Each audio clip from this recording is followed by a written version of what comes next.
In thronging crowds they issue to the plains, nor man nor woman in the walls remains. In every face the selfsame grief is shown, and Troy sends forth one universal groan. At Scia's gates they meet the morning wane, hang on the wheels and grovel round the slain. The wife and mother, frantic with despair, kiss his pale cheek and rend their scattered hair.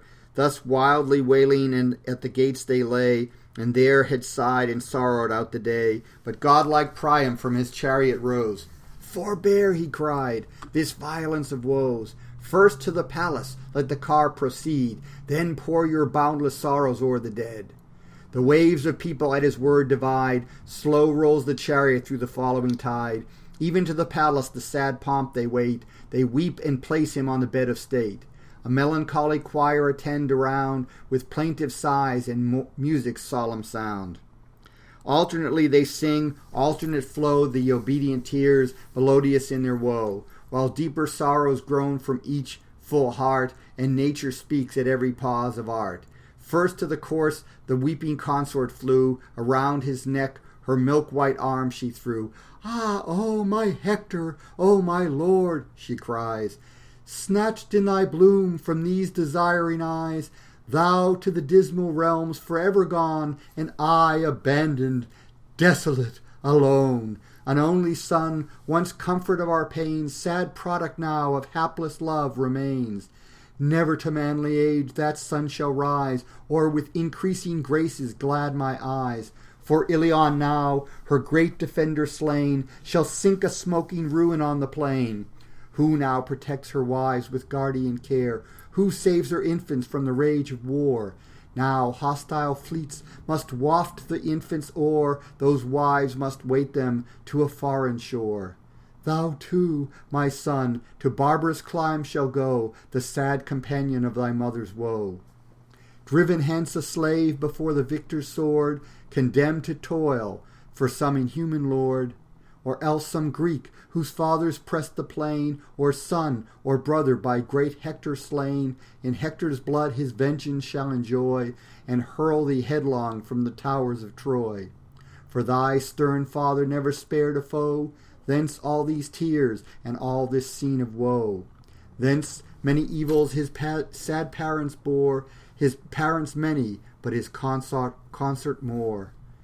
What gavest thou not to me thy dying hand, and why received not I thy last command? Some word thou wouldst have spoke, which sadly dear my soul might keep, or utter with a tear, which never could be lost in air, fixed in my heart, and oft repeated there. Thus to her weeping maid she makes her moan, her weeping handmaids echo groan for groan, the mournful mother next sustains her part.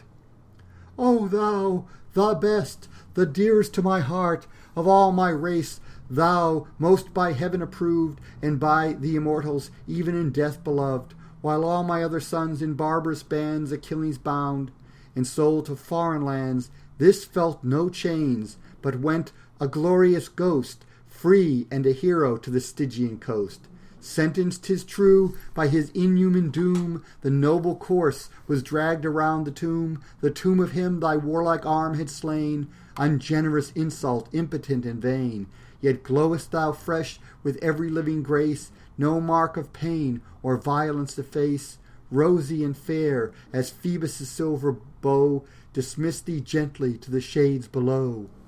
Thus spoke the dame, and melted into tears. Sad Helen next in pomp of grief appears. Fast from the shining sluices of her eyes fall the round crystal drops, while thus she cries, "Ah, dearest friend, in whom the gods had joined the mildest manners with the bravest mind. Now twice 10 years, unhappy years are o'er, since Paris brought me to the Trojan shore. Or had I perished ere that form divine seduced this soft, this easy heart of mine, yet was it near my fate from thee to find a deed ungentle or a word unkind. When others cursed the authoress of their woe, thy pity checked my sorrows in their flow.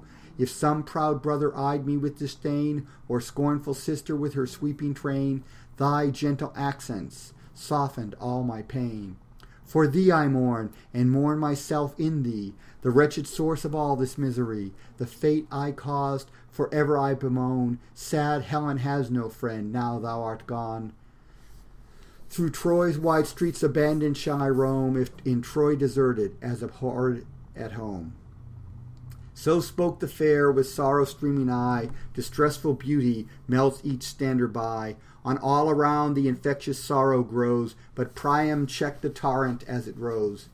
Perform, ye Trojans, what the rites require, and fell the forests for a funeral pyre. 12 days, nor foes nor secret ambush dread, Achilles grants these honors to the dead.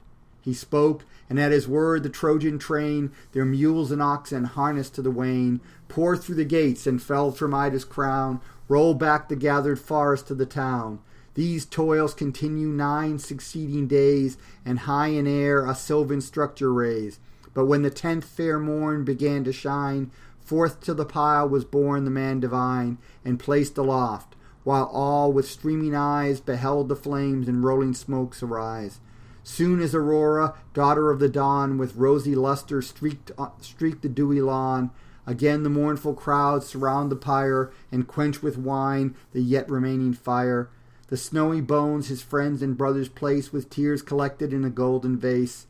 This golden vase in purple palls they rolled, of softest texture and inwrought with gold. Last o'er the urn the sacred earth they spread, and raised the tomb memorial of all the dead. Strong guards and spies, till all the rites were done, watched from the rising to the setting sun. All Troy then moves to Priam's court again, a solemn, silent, melancholy train. Assembled there from pious toil they rest, and sadly shared the last sepulchral feast. Such honors Ilion to her hero paid, and peaceful slept the mighty Hector's shade.